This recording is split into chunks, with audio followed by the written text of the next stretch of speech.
senso, no? Ma di Eccoci qua, Jacopo Berti. Allora, prima giustamente il presidente e vicepresidente mi permetta di...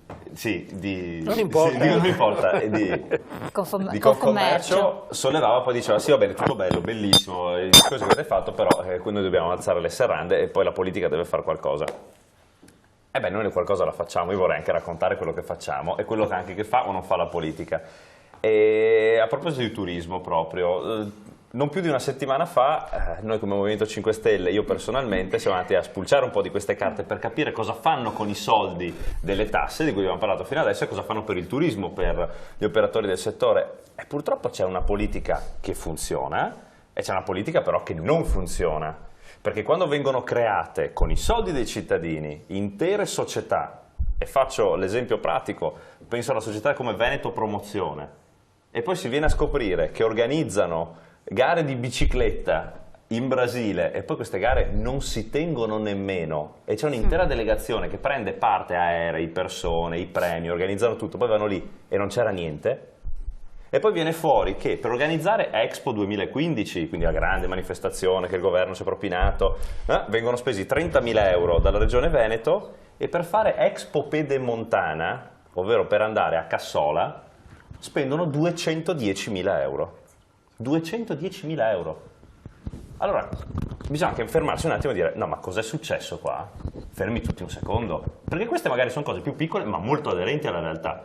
Queste sono le necessità anche del territorio di dire ma come? È stato creato un intero ufficio, un'intera azienda, un'intera società partecipata e poi abbiamo le camere di commercio che sono scontente. Lo dico perché sono venute anche loro, penso da me come da tanti altri, a dire ragazzi questa struttura non funziona. Andiamo a vedere le delibere e vediamo che ci sono delle spese, chiamiamole matte, cioè delle spese che vengono fatte in qualcosa che non è servito al territorio, ma non lo dico io perché ce l'hanno detto gli imprenditori, sono venuti a bussare alla nostra porta. Allora queste secondo me sono delle azioni immediate che va fatte. Noi lo diciamo e lo diciamo poi agli amministratori perché noi siamo opposizione e il nostro ruolo è quello di controllare e garantire che il denaro pubblico venga speso nel modo migliore. Noi abbiamo una nostra idea, che magari sono idee diverse e avremo modo di dirlo ogni singolo giorno ai cittadini che quei soldi devono essere messi a disposizione loro per aiutarli e per capire quali sono le loro vere necessità e non per pagare le vacanze in Brasile a qualcuno. Ora però la nostra proposta noi l'abbiamo fatta, abbiamo detto c'è questa grande entità, allora chiudiamo queste società che sono fini a se stesse e autoreferenziali e quei soldi li diamo alle camere di commercio, li diamo agli imprenditori. Colgo quanto detto dall'assessore Marcato, che appunto è da meno di un anno, quindi si trova in situazioni nuove, e dico parliamo di questo, andiamo in questa direzione, facciamo quella squadra comune di cui si parlava per ridirottare questi soldi, perché parliamo di soldi che sono stati spesi negli anni precedenti. Allora, se nel passato si è sbagliato, è venuto fuori, l'abbiamo portato alla luce noi, ma io penso che assieme, senza fare una lotta di cappelli, cappellini, spille, spillette, chi l'ha scoperto, chi l'ha fatto, si possa andare in una direzione di fronte comune per spingere il turismo, che come giustamente veniva detto prima, è la prima industria del Veneto, e altrettanto come lo si sta facendo poi combatterlo a livello mediatico, per dire noi siamo bravi, noi siamo i migliori e i veri terroristi oggi sono i giornali tedeschi,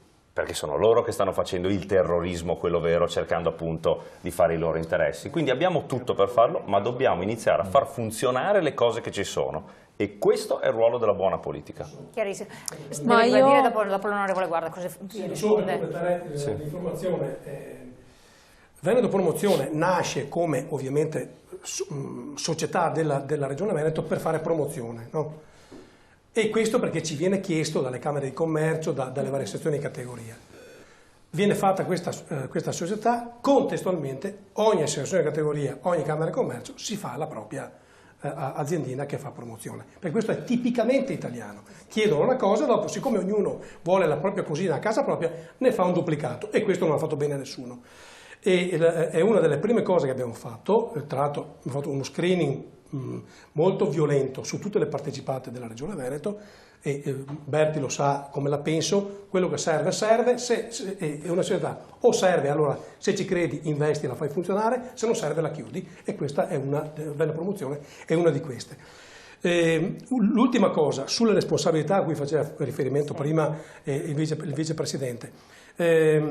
C'è adesso lo scandalo delle 2 banche venete, no? Che hanno dilapidato miliardi di patrimonio di povera gente che si sono trovati sull'astrico a causa di una gestione fatta in maniera assolutamente fuori di testa. Ma ve le ricordate le assemblee di Veneto Banca o della Vicentina di non tanti anni fa, di qualche anno fa, dove il Consiglio di amministrazione, i presidenti aprivano l'assemblea e sono arrivati gli imprenditori e hanno detto via la politica dalle banche, ci pensiamo noi. E vorrei ricordare che Zonin non è vicepresidente della regione, consigliere del Movimento 5 Stelle, senatore del PD, è un imprenditore, quindi attenzione, assumiamoci ognuno la propria responsabilità. Loro hanno detto, me lo ricordo come se fosse oggi, via la politica dalle banche, ci pensiamo noi. Grazie, ringrazio gli imprenditori che ci hanno pensato loro a gestire queste 2 banche. No, ma infatti questo è verissimo. Quindi responsabilità, andiamo sempre a calarla sul punto, altrimenti tutti colpevoli e qui non paga mai nessuno. No, ma è correttissimo, onorevole Guarda. Ma io farei un passaggio perché alcune analisi vanno fatte per capire il passato e perché si sono fatte delle scelte. Veneto Promozione fu fatta anche per un problema di patto di stabilità e per dribblare delle norme, dobbiamo dircelo, non fu fatta per fare un postificio.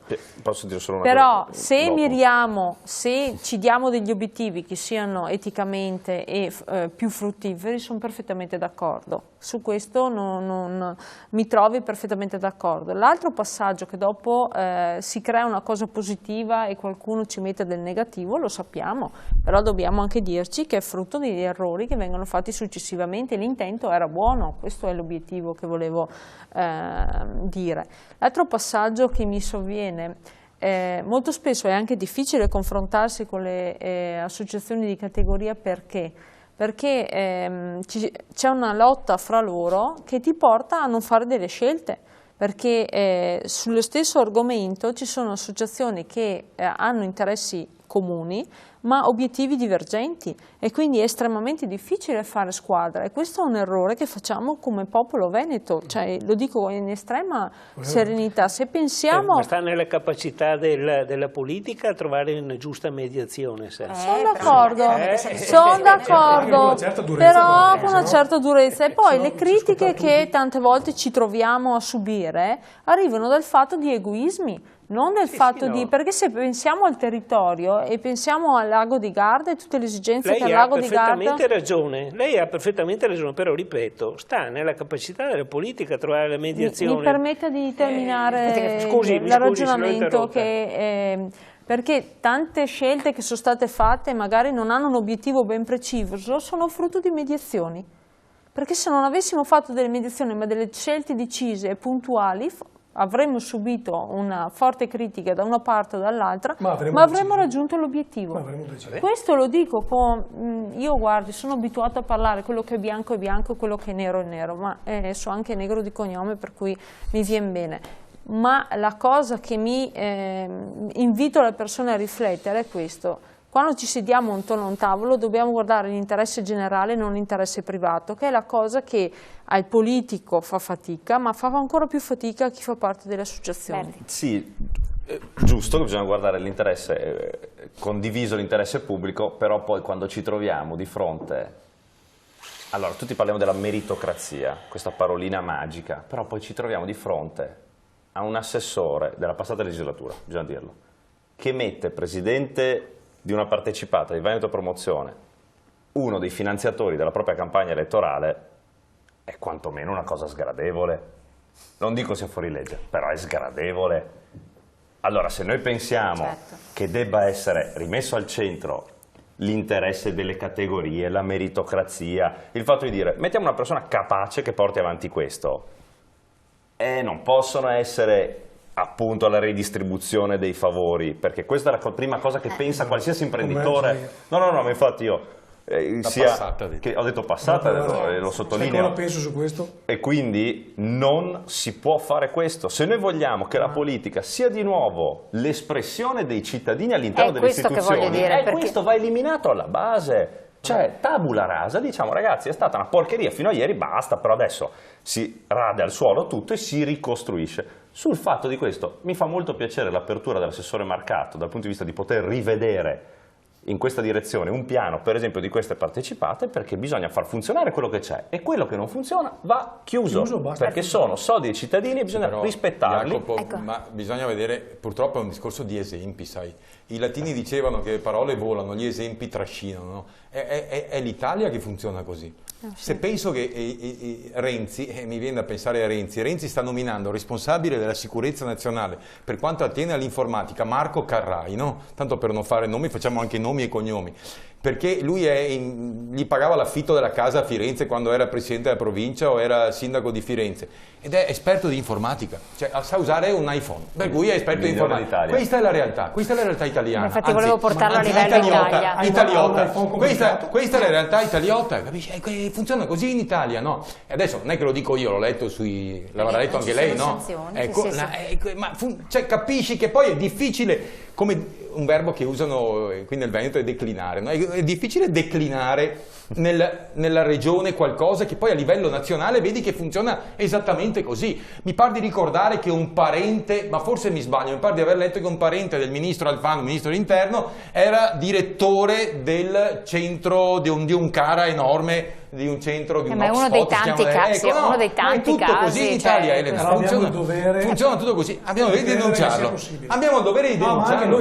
Però ti posso dare un suggerimento, Marcato, tu che frequenti i piani alti. Allora, io dico che siccome secondo me questi aspetti esemplificativi sono importanti per la gente, perché se io vedo uno che si comporta bene, tendo a copiarlo, no? E allora, fatemi un piacere, non andate più alle inaugurazioni di grandi centri direzionali di persone che a differenza dei pensionati e dei poveri cristi hanno perso tutto nelle azioni, mi pare, di Veneto Banca o di Banca Popolare di Vicenza, mentre questi grandi imprenditori globalizzanti hanno comprato 2.800.000 euro di azioni e le hanno rivendute a 3.200.000 euro. Ecco, dovesse inaugurare un'altra volta questo grande imprenditore veneto che fattura il 95% al di fuori, ma non importa, ecco, fate a meno di andare alla inaugurazione e dite noi non veniamo perché è giusto che non veniamo.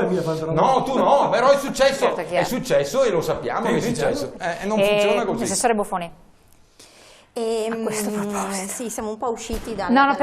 però il discorso è questo, cioè se qui mettiamo a livello regionale, a livello comunale, certe cose si possono risolvere, si trova un accordo, per fortuna c'è una certa forma mentis, lasciando perdere il passato, guardando adesso, per fortuna. A livello Italia, a volte questo non succede, allora il cittadino è scorato, scoraggiato, spaventato, intimorito, si terrorizza per una barriera, è ovvio. C'è anche la buona politica però, esatto. Cioè, devo dire che c'è anche la buona politica, la politica di spessore, la politica fatta con passione, con spirito di servizio, quindi non facciamoci trascinare dalle solite... Ma ha ragione l'Europa come sta reagendo, il cittadino pensa, o ha ragione come si sta comportando l'Italia? Guardi, prima mentre stavamo parlando di fare gli interessi degli italiani, mi è venuto in mente quello che secondo me è stato davvero un vero patriota italiano, e parlo di Enrico Mattei, quando fece una grande battaglia contro l'Inghilterra e contro gli Stati Uniti per l'autonomia energetica italiana, perché aveva capito che la forza nello scenario politico internazionale dell'Italia poteva essere credibile soltanto nel momento in cui l'Italia aveva questa autonomia energetica. Insomma, diciamo che gli attributi li ha messi sul tavolo e li ha fatti vedere davvero come si poteva fare. Poi, ahimè, sappiamo com'è finita la storia. Ecco, esatto. Allora, il vero patriota italiano che era Mattei, e io da patriota italiana quale sono, non posso fare lo sconto a Renzi e ad Alfano ad avermi messo nelle condizioni di dover dar ragione pienamente all'Austria su come ha trattato il confine del Brennero. E lo dico semplicemente perché non possiamo, come ha fatto Renzi, scandalizzarsi su come si comportano gli altri paesi, perché siamo noi che dovremmo per primi chiudere le frontiere dell'Italia, perché se allora giustamente, come diceva la consigliera regionale del Partito Democratico, comunque di quell'area di centrosinistra, glielo dovrebbe dire al suo capo quello che ha detto qui questa sera, che c'è anche Tarvisio, e allora Tarvisio, andiamo a chiuderlo noi prima che lo vadano a chiudere loro, perché se lo chiudiamo noi le regole le dettiamo noi, se lo chiudono loro noi siamo sempre quelli che arrivano dopo e che se ne devono stare pure zitti. Allora io francamente di questa politica scorrettissima delle porte aperte per tutti che ha fatto Renzi ed Alfano ha fatto sì che fossero gli altri ad avere paura dell'Italia invasa, mentre invece l'Italia gli attributi non li ha mica avuti di dire benissimo adesso chiudiamo le frontiere. Allora noi invece le frontiere avremmo dovuto farlo quando come Fratelli d'Italia lo dicevamo già un anno fa, come dicevamo tante altre cose che oggi pare che potrebbero anche essere vie percorribili. Allora, poi concludo perché purtroppo devo andare via prima. Ci sono dei dati che sono, secondo me, allarmanti. 175.000 migranti sbarcati nelle coste italiane nel 2014, 121.500 soltanto i primi mesi del 2015.